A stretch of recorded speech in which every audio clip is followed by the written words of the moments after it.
Okay बच्चों, तो discussion को कंपोजिशन स्कीम के अब आगे बढ़ाते हैं।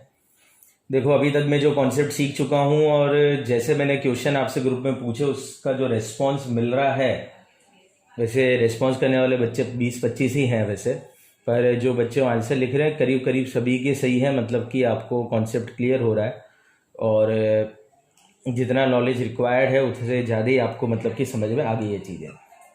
तो अब मैं कंपोजिशन स्कीम के अगले पड़ाव की तरफ बढ़ रहा हूँ। अभी तक देखो मैं ये सीख चुका था कि मैं कब कंपोजिशन में आ सकता हूँ, अगर मैं कंपोजिशन में आया तो करंट ईयर में कितना टैक्स देना है, दूसरी बात। तीसरी बात मैंने ये सीखी कि अगर मैं कंपोजिशन में कब एलिजिबल नहीं होऊंगा, मतलब मैं कब डायरेक्टली इनएलिजिबल हूँ। और चौथा कॉन्सेप्ट फिर मैंने ये सीखा था कि क्या करंट ईयर में मैं कुछ रेस्टोरों के अलावा की सर्विसेज दे सकता हूँ, अगर हाँ तो कितनी, जिसके बाद भी मैं कंपोजिशन में रह सकता हूँ। तो ये सब अभी आप जान चुके हो। अब आ रहा है आपका बेटा अगला कॉन्सेप्ट, और ये कॉन्सेप्ट भी वापस से कोई प्रोविजन में नहीं दिया हुआ है। ये भी एक, मैं आपको बताता हूँ, एक सिचुएशन क्रिएट हुई जिसका जवाब देने के लिए एक ऑर्डर इशू किया गया। तो ये जो कानून है बेटा वो एक ऑर्डर नंबर 1/2019 के बेसिस में मैं बता रहा हूँ। और ये जो है वो ऑर्डर एक इंटरेस्ट के ऊपर बातचीत करेगा, वो मैं भी आपको समझाना चालू कर रहा हूँ। तो आप बहुत ध्यान से देखना। कॉन्सेप्ट बड़ा ही लॉजिकल है, बहुत ही ज़्यादा इंपॉर्टेंट कॉन्सेप्ट है, कैलकुलेशन वाइज बड़ा काम का हो सकता है। तो बेटा जैसे आपको पता है कि जब मैं एग्रीगेट टर्नओवर निकालता हूँ तो मैं एग्जाम सप्लाई को भी जोड़ता हूँ, ये सभी को पता है आपको अच्छी तरह से। तो एक परेशानी जो आई है वो इसी कैटेगरी से आई है। देखो, ऐसा होता है कि जब मैं कोई बिजनेस करता हूँ तो मेरे पास कुछ एक्स्ट्रा मनी इकट्ठी हो जाती है, पैसा इकट्ठा हो जाता है जो कि बिजनेस में किसी काम का नहीं है। तो ऐसी परिस्थिति में बेटा क्या हो जाता है कि वो पैसा मैं जमा करा देता हूँ या तो बैंक्स में, या फिर मैं किसी को उधार दे देता हूँ, और उससे डिपॉजिट या लोन देने पर मुझको लोगों से इंटरेस्ट मिल जाता है। तो टेक्निकली क्या होता है कि अगर आपको पता हो तो सर्विस की डेफिनेशन में मैंने आपको कहा था कि अगर मैं पैसा यूज़ करने के लिए किसी को देता हूँ और बदले में कुछ कंसिडरेशन देता हूँ तो वो सर्विस कहलाती है।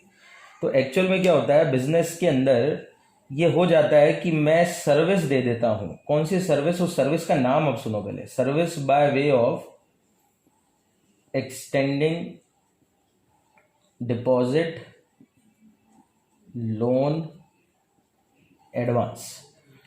तो ये सर्विस मैं देता रहता हूँ। मतलब कि बिजनेस में मेरा काम भले ये ना भी हो लोन देने का, तो भी ये हर बिजनेसमैन की परेशानी होती है कि यार पैसा खूब पड़ा था तो मैंने 5 लाख रुपए किसी को उधार दे दिए, ब्याज आ रही है, इंटरेस्ट की इनकम चालू हो जाती है।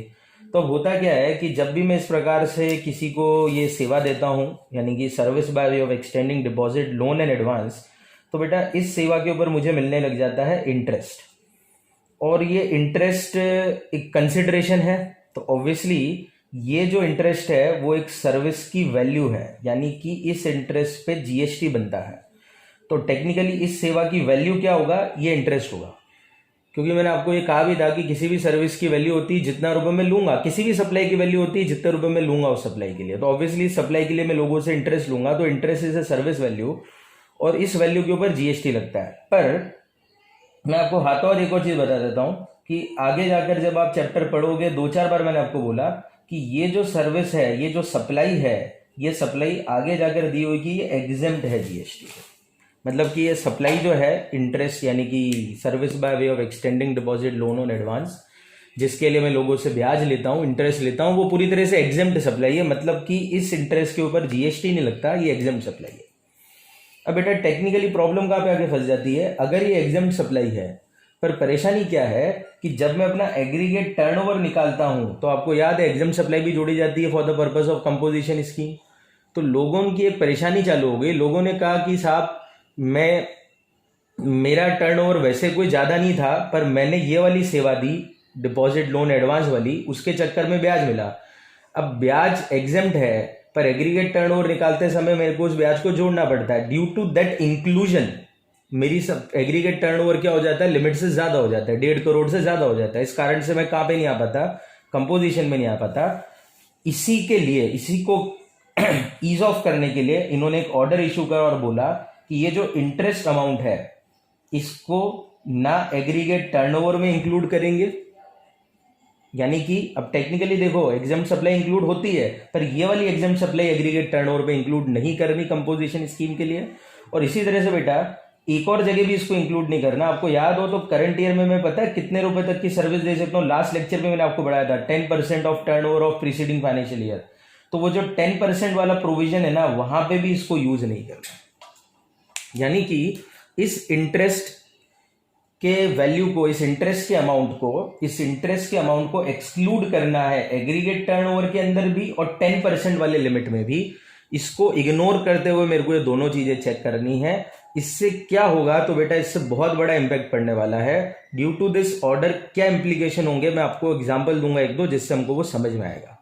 तो अब ये ऑर्डर बहुत इजी सा है। ऑर्डर क्या कहता है कि ये वाली सेवा अगर मैं देता हूं जिसके लिए मैं लोगों से इंटरेस्ट लेता हूं, टेक्निकली ये सेवा एग्जेम्प्ट सप्लाई होती है, पर एग्जेम्प्ट सप्लाई जोड़ी जाती है एग्रीगेट टर्नओवर पे।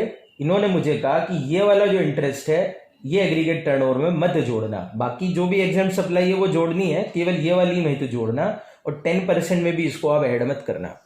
अब ये कहने के बाद व्हाट इज द इम्प्लीकेशन, एक एग्जांपल से मैं आपको क्लियर करता हूं।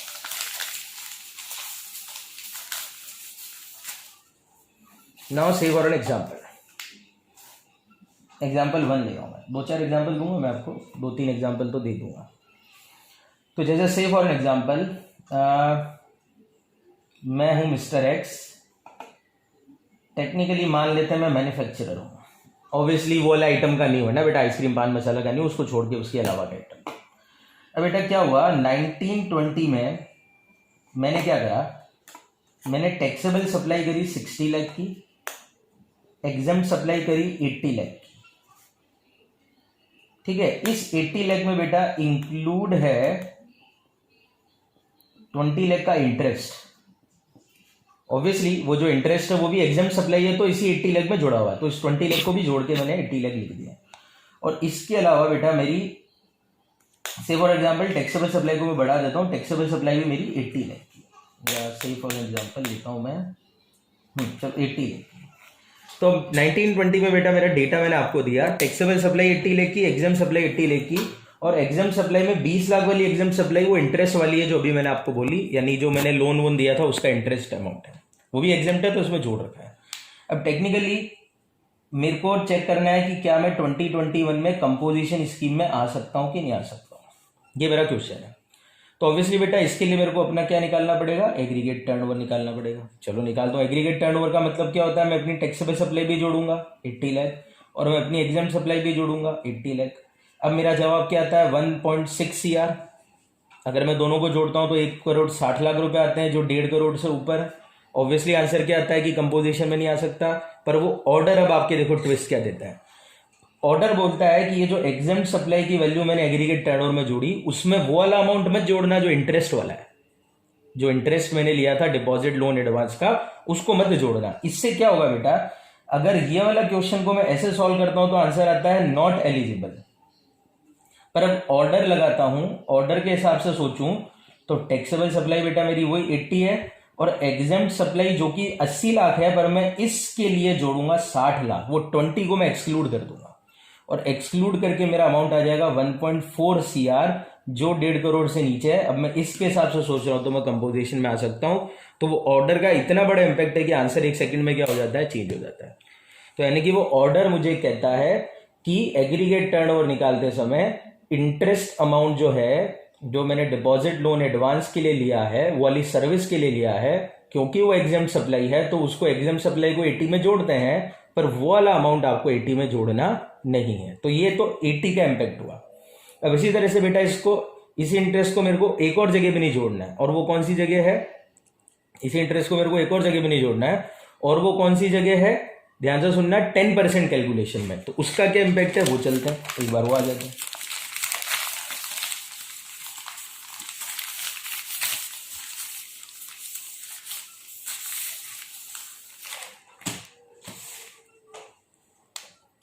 एग्जाम्पल 2 पे चलते हैं। नाउ अब क्या होगा, ध्यान से सुनो। अब से फॉर एन एग्जाम्पल मैं हूं मिस्टर एक्स। अब मान लेते हैं 1920 में मेरा एग्रीगेट टर्नओवर था 90 लाख का, ठीक है, 90 लाख का मेरा एग्रीगेट टर्नओवर आ गया। ये एग्रीगेट टर्नओवर मेरा 90 लाख का आ चुका है। अब 2021 में मैं कंपोजिशन स्कीम में आ चुका हूं। अभी मैं एलिजिबिलिटी की बात नहीं कर रहा हूं, मैं हूं कंपोजिशन स्कीम में 2021 में।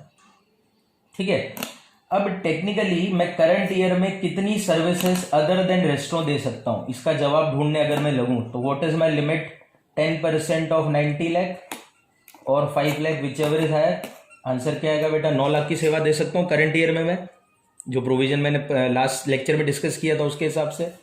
अब मान लेते बेटा करंट ईयर में एक्चुअल में जो सर्विस दे सकता हूं, अभी देखना ये 9 लाख रुपए मेरी सर्विसेज की लिमिट है, रेस्टोरेंट के अलावा की सर्विसेज में 9 लाख तक की दे सकता हूं। अब करंट ईयर में बेटा मैंने एक्चुअल जो सर्विस दे दी है रेस्टोरेंट के अलावा की, ठीक है, रेस्टोरेंट्स के अदर देन रेस्टोरेंट, ध्यान रखना है। अब अगर मान लो other than restaurant actual services में 9 लाख से ऊपर दे दूंगा तो ऑब्वियसली मैं कंपोजिशन से बाहर चले जाऊंगा। तो मान लेते हैं कि रेस्टोरेंट के अलावा की सर्विसेज में दे दिया हूं करंट ईयर में 15 लाख रुपए की, जो 9 लाख से ऑब्वियसली बहुत ज्यादा है। पर बेटा इस 15 लाख में इंक्लूड है 8 लाख रुपए की इंटरेस्ट वाली सर्विस।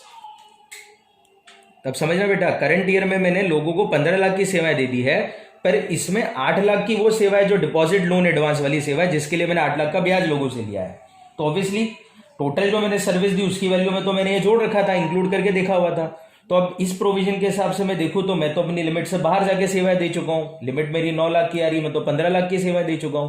पर ऑर्डर कहता है इस 15 लाख में से इंटरेस्ट वाला हिस्सा हटा दो आप। अब कितना बचा आपका हिस्सा? 7 लाख। 7 लाख को कंपेयर करो आप लिमिट के साथ, क्योंकि मेरी इंटरेस्ट के अलावा की सेवाएं लिमिट के अंदर आ रही है, मतलब मैं कंपोजिशन में रह सकता हूं, कोई प्रॉब्लम मेरे को कंपोजिशन में रहने की नहीं है। तो वो ऑर्डर ने इंटरेस्ट को 2 जगह से मेरे को इग्नोर करने के लिए बोला है। एक बोला है एग्रीगेट टर्नओवर निकालने के लिए जब मैं एलिजिबिलिटी चेक कर रहा हूं, और दूसरा बोला वो 10% क्राइटेरिया चेक करने के लिए भी उसको इंक्लूड नहीं करना है। तो वो है उस ऑर्डर का इम्पैक्ट।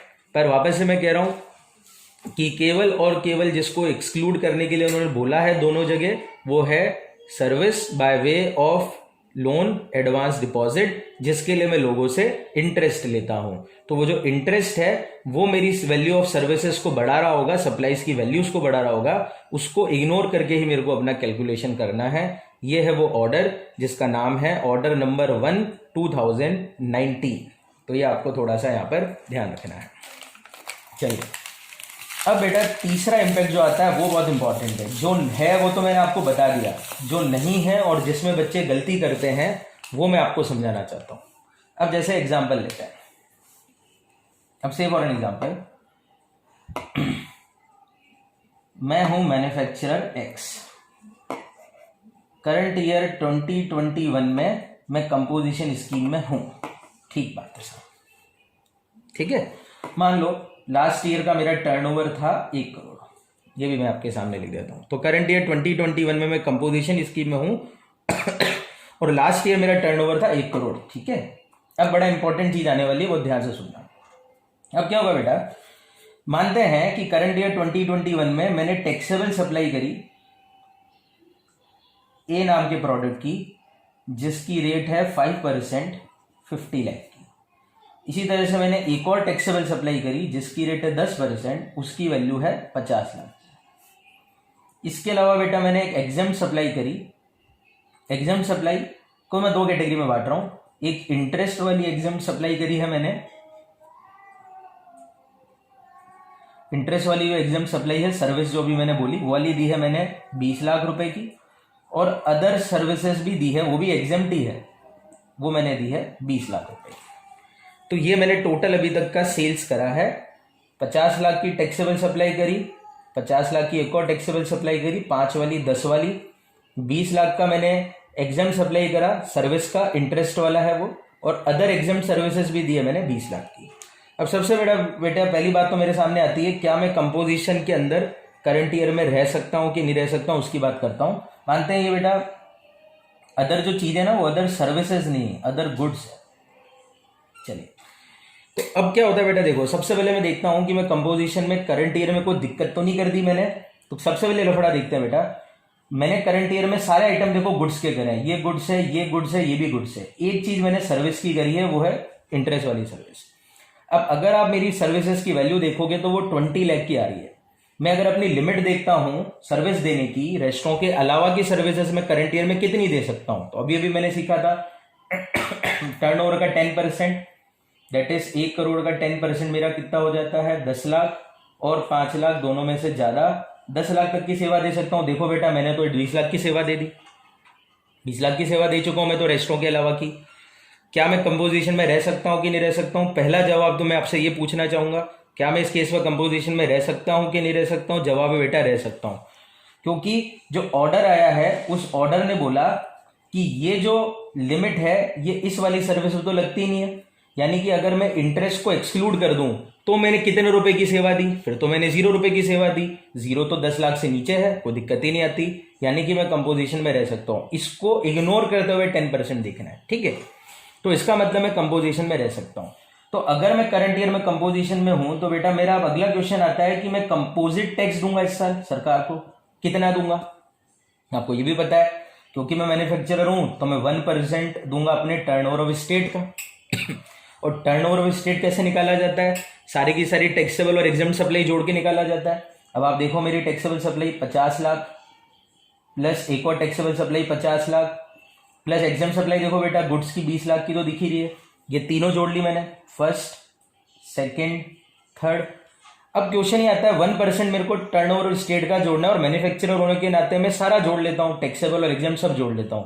क्या ये 20 लाख जोड़ू कि नहीं जोड़ू? क्या टैक्स पे करने के लिए ये 20 लाख का यूज करना है कि नहीं करना है? अभी अभी मैंने क्या सीखा कि ये जो 20 लाख इंटरेस्ट वाले हैं ये मुझे दो जगह यूज नहीं कर रहे, एक तो एग्रीगेट टर्नओवर निकालते वक्त और दूसरा यानी एलिजिबिलिटी पर्पस के लिए, और दूसरा मुझे कहां नहीं जोड़ना है जब 10% देखता हूं मैं, दो जगह तो नहीं यूज करना। पर जब मैं टैक्स पे कर रहा हूं तो क्या देखूं इसको? तो जवाब बेटा बिल्कुल बेटा आप देखना पड़ेगा, जब आप 1% में पे करने जा रहा हूं तब तो मैं इस 20 लाख को भी क्या करूंगा ऐड करूंगा। अब ऐसा नहीं कि इसको इधर भी एक्सक्लूड करके आप टैक्स दे दोगे, इसको एक्सक्लूड करने का इन्होंने टैक्स पेमेंट के लिए नहीं बोला, इन्होंने मेरे को दो जगह एक्सक्लूड करने का बोला है। एक बोला है एलिजिबिलिटी निकालोगे एग्रीगेट टर्नओवर कैलकुलेट करोगे तब मत जोड़ना, और दूसरा बोला है 10% जब चेक करोगे तब मत जोड़ना। दो चीजें चेक करते वक्त इसको इग्नोर करके आप चेक कर लेना, ठीक है? पर जब पे करने लगूंगा टैक्स तो क्योंकि मैं मैन्युफैक्चरर हूं तो मैं 1% अपने टोटल टर्नओवर का दूंगा, टोटल में तो सब जोड़ता था मैं, तो क्या इसको जोड़ूं? हाँ जोड़ना है। तो मेरे को जो अपना टैक्स देना पड़ेगा बेटा वो 1,40,00,000 का 1% देना पड़ेगा, और 1.4 CR का 1% अगर मैं निकालता हूं तो 1,40,000 रुपए का मेरा कंपोजिट टैक्स आएगा। तो आपको क्या ध्यान रखना है कि पता पड़े कि ये 20 लाख इधर भी मत जोड़ो, ऐसा मत कर देना। अब इसी क्वेश्चन में बेटा मैं यूं ही आपका आईक्यू चेक कर रहा हूं। आईक्यू चेक करते वक्त अगर मैं बात करूं तो से फॉर एन एग्जांपल मैं मैन्युफैक्चरर नहीं हूं, मैं ट्रेडर हूं, तो मैं क्या करूं? तो बेटा ट्रेडर क्या करता है? ट्रेडर कितना कंपोजिट टैक्स पे करता है आपको पता है? ट्रेडर पे करता है 1% ऑफ ओनली टैक्सेबल सप्लाई। तो ऐसी परिस्थिति में तो मुझे टैक्सेबल सप्लाई को ही जोड़ना है, और इस क्वेश्चन में मेरी टैक्सेबल सप्लाई कितनी है? 50 लाख प्लस 50 लाख 1 करोड़, ये दोनों तो जोड़ने के सवाल नहीं है, तो यहां पे तो इन दोनों का कोई रोल ही नहीं है, और सीधा मेरे को 1% 1 करोड़ का देना है। दैट इज मुझे कितने रुपए का कंपोजिट टैक्स पे करना पड़ेगा? अगर मैं ट्रेडर हूं तो 1 लाख रुपए का पे करना पड़ेगा। तो ये आपको इस ऑर्डर का इंपैक्ट ध्यान रखना है। टेक्निकली अगर मैं बोलूं तो कंपोजिशन स्कीम के जो भी कॉन्सेप्चुअली प्रोविजन है वो इधर जाकर क्या हो चुके हैं, पूरी तरह से एंड हो चुके हैं। क्या कैलकुलेशन में मेरे को ध्यान रखना है, क्या करना है क्या नहीं करना है, वो सब परिस्थितियां मैं आपको समझा चुका हूं ओवरऑल। अब कंपोजिशन स्कीम के अंदर जो प्रोविजंस बाकी हैं वो टेक्निकली कंप्लायंस प्रोविजन है। कंप्लायंस प्रोविजन बेटा ऐसे होते हैं जिसमें कि मुझे फॉर्म भरना है, बताना है लोगों को कि मैं कंपोजिशन में आना चाहता हूं नहीं आना चाहता हूं वगैरह वगैरह, ऐसे छोटी मोटी कंप्लायंसेस की बात करनी है। कैलकुलेशन वाइज ये ऑर्डर आपके लिए बड़ा इंपॉर्टेंट हो सकता है, क्योंकि अभी आपने देखा कि एक ऑर्डर से कैलकुलेशन में बहुत फर्क पड़ जाता है, तो आपको ध्यान रखना है। मैं बार बार कह रहा हूं आपके लिए दो अलग अलग कैलकुलेशन काम की है। एक कैलकुलेशन मेरी ये होती है कि मैं एलिजिबल हूं या नहीं, वो 1.5 करोड़ से निकलेगी, और दूसरी कैलकुलेशन है मेरे को टैक्स कितना देना है। आप दोनों कैलकुलेशन को अलग अलग तरीके से समझ लें, दोनों को आप कंबाइन ना करें। क्वेश्चन मुझे क्या करने के लिए कह रहा है, मेरे को वैसे प्रोविजन लगाने हैं। अगर क्वेश्चन मुझे केवल एलिजिबिलिटी पूछ रहा है कि आ सकता हूं कि नहीं आ सकता हूं, तो मेरा टारगेट केवल एग्रीगेट टर्नओवर निकालने का है। पर क्वेश्चन मुझे बोलता है कि कंपोजिशन में तो मैं हूं, बताओ कितना टैक्स देना है, तो फिर मुझे ये कैलकुलेशन जो अभी कर रहा हूं वैसे करनी पड़ेगी। तो आपको बिल्कुल ये पॉइंट ऑफ व्यू क्लियर करना है कि करना क्या है मुझे कंपोजिशन स्कीम के तहत। ठीक है बेटा, तो ये कॉन्सेप्ट एक और एंड हो गया है, तो मैं वीडियो को इधर ही ओवर करूंगा। Thank you.